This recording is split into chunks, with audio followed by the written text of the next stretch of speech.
Welcome to a new another video. In this video, we are going to learn about left, right, and mid uses.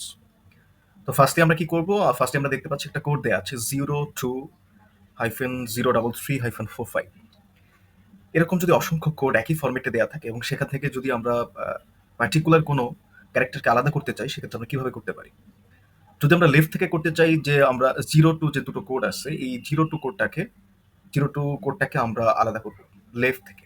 সেক্ষেত্রে আমরা কি করতে হবে? ফার্স্টে আমাদের সিলেক্ট করতে হবে লেফট।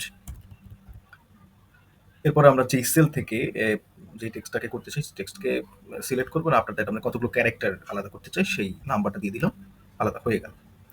এরপরে যদি আমরা দেখি রাইট সাইড থেকে আমাদের আলাদা করতে হয়, সেক্ষেত্রে আমরা কি করব? রাইট লিখবো।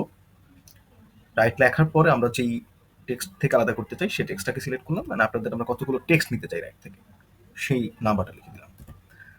থার্ড অপশন হচ্ছে যদি আমরা মিডল থেকে কোনো কিছু নিতে চাই, সেক্ষেত্রে আমরা যেকে করতে হবে মিড অপশনটাকে সিলেক্ট করতে হবে। আফটার দ্যাট আমরা যে টেক্সটটাকে নিচ্ছি সেই টেক্সটটাকে সিলেক্ট করলাম এবং আমরা কোন নাম্বার থেকে স্টার্ট করবো না সেই নাম্বারটাকে দিতে হবে। যেমন আমরা এখানে দেখতে পাচ্ছি 04 নাম্বারে আছেন, সুতরাং 4 দিলাম এবং আফটার দ্যাট হচ্ছে আমরা কতগুলো ক্যারেক্টার নিব? আমরা 3টা ক্যারেক্টার নিব, সো আমরা প্রেস করব 3। It's good. That's all. Thanks for the watching, and if you like it, please share and subscribe. Thank you.